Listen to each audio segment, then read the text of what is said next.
Hey everyone, and welcome back to the Rescue Dog Pod. My name is Helen Summerfield Brown, and I am your host. If you're new here, thanks for tuning in, and if you're a regular, welcome back to the place where we talk about the real side of rescue. Like, not the sugar-coated, feel-good, happily ever after stories, though we love those too, but the behind-the-scenes truth, the challenges, the heartbreak, and the hard decisions. So, sorry I was missing in action for the past few weeks. I was sick with COVID, and I was also travelling in Canada to attend a rally to stand with the people and the animals, the stray dogs of India, about a recent ruling by the Indian Supreme Court, which thankfully was overturned. But there are many issues surrounding this ruling, which we're going to do an episode on next week, when we will be joined by our Director of Operations, Sabrina, who was responsible for putting the rally together with our friends from Positive Sanctuary and SPCA International. But let me just say, it was a great success, and it was a great turnout, and it was so wonderful being around so many like-minded people. We gathered peacefully in front of the Indian consulate, and then we walked down to Dundas Square Park. So this was all in Toronto, Ontario. And we were also joined by Hilary Farr from HGTV's Love It or List It, and her dog Suki, who was a rescue dog from India as well. And it was just a great turnout. Everybody was enthusiastic, we were inspired, and it was just amazing to be around the community. And I want to thank everybody who came out and supported us and attended the rally. But like I said, we're going to do a whole episode on that next week. But what was interesting about the whole thing was not only the support by the online community, but also the hatred I personally received from so many dog haters. I mean, it was incredible in a bad way. Someone even wanted to put a bullet in my head. So that is what I want to talk to you about today. Not the bullet in my head, because that was disgusting, and I hope that person realizes what they said was absolutely disgusting.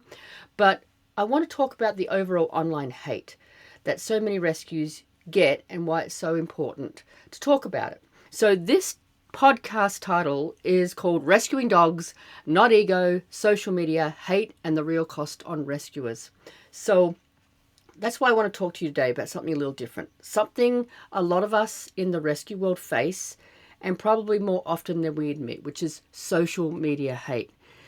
I'm talking about the constant criticism, the attacks, the keyboard warriors, the "why didn't you save that dog" comments, the messages that show up early in the morning accusing you of being a monster because you couldn't take in one more desperate case.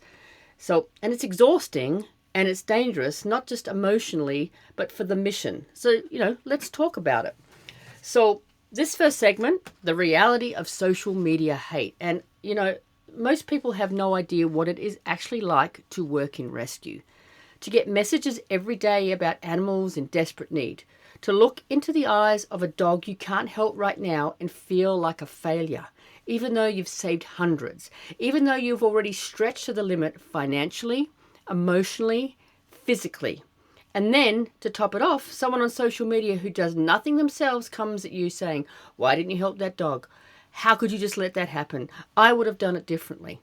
Except they didn't, and they're not. They're not in the trenches with you. They're not at the vet crying over a prognosis. They're not doing the late night transport, bottle feeding, or fundraising to keep the lights on. But they have opinions, and they have loud ones. Rescue is not just see a dog, take a dog, or save a dog. It doesn't work like that. You need a plan. You need a space, you need a foster, you need funding, you need medical resources, and you need emotional capacity. Taking a dog in without any of that is irresponsible. You're not helping them, you're setting them up to fail. You're just shifting the suffering from one place to another. But the nuance, that complexity, it gets completely lost in the comments section. So let's talk about that for a second. The ones who comment on every post never donate, never volunteer, never offer to help in any meaningful way, but they have a lot to say. These are often people who hurt rescuers the most, not because their opinions matter, but because when they're already drained, already doubting themselves, one negative message can be enough to push you over the edge. And here's the thing, when we start responding to those voices, when we start doubting ourselves because of them, We take energy away from what really matters, which is the animals. You can't fight every comment. You shouldn't. Sometimes silence is power. Sometimes you protect yourself, your peace, by not engaging at all. But let's be honest, mental health in rescue isn't talked about enough. Burnout is real, compassion fatigue is real, and secondary trauma is real. We carry stories and faces that never leave us. We lose animals we tried to save. We see cruelty that the average person will never witness, and we keep going anyway, and that takes a toll.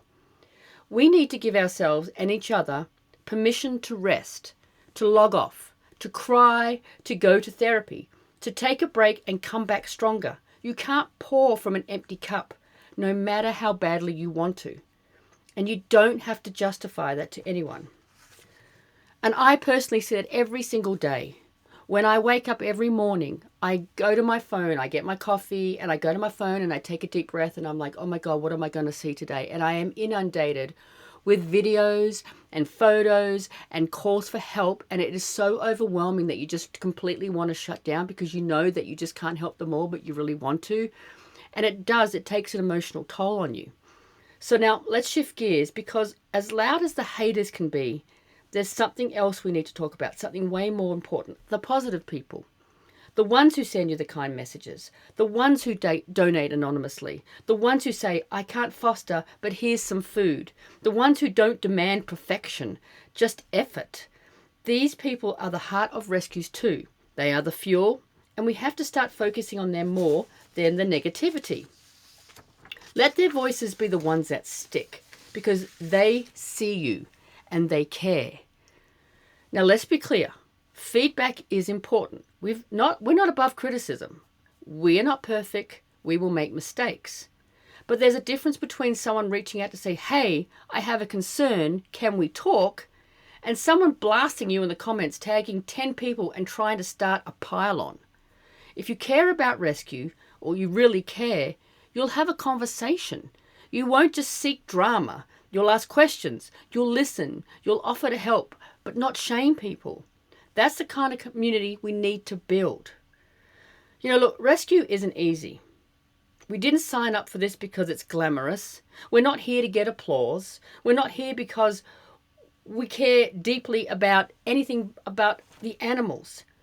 And sometimes that care gets twisted by people who don't understand or don't want to. But the truth is, we are human.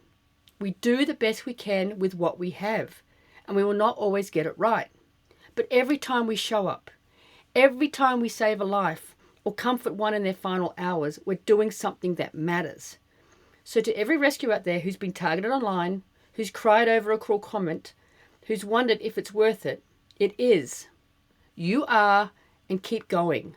And you need to block the trolls on your way out. Now, this is a really important message that I want to get across to people because, like I said, we are human. We make mistakes. There goes my dog in the background. He's a rescue from India. And we try our hardest. We are just people that try to make a difference. We try to stand up for the animals. And it's really, really hard. And I know personally that I do focus on the negative comments a lot. And sometimes it just really makes me feel defeated and I just want to give up.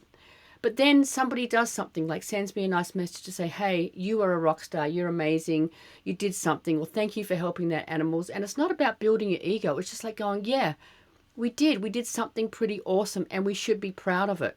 You know, when we get dogs into homes who have been a life of abuse, we should celebrate that.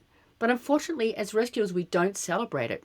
We just kind of go back to, the misery. But we do some amazing things, and that is so important. And I hope that everybody who listens can realize that if you're a rescuer, please, please, please take care of yourself. If you're someone that is one of those people that likes to go online and find fault in everything, shame on you.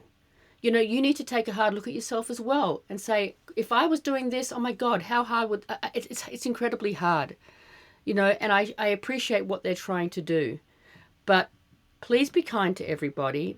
This is a village. We need a community. We need to support each other. This is hard enough without everybody piling on top of all the hurt, the pain, and the anger and the frustration. We're all trying to get, funds to help our rescues because it's really, really hard out here right now. So please, please, if you're going to write a cruel comment online, just stop for a moment. Just pause and think, is this going to help or hinder? Am I just wanting to be noticed? Am I just want to create drama? Do I just want to be seen?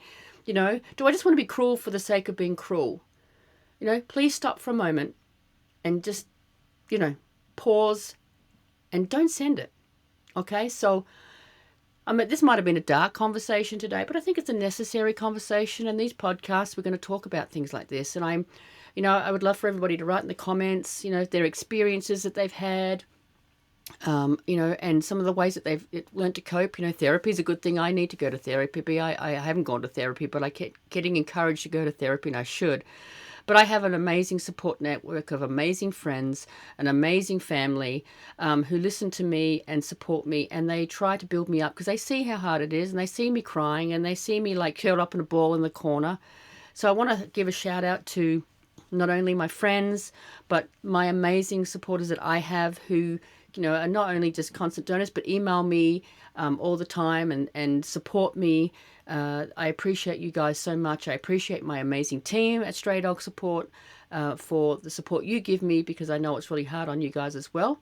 So again, thank you everybody for listening to the Rescue Dog Pod. Next week, like I said, we are going to have Sabrina, our Director of Operations, and we're going to talk about our experiences in India. We'll talk about that and the rally and some other things, amazing things that we're doing at our rescue.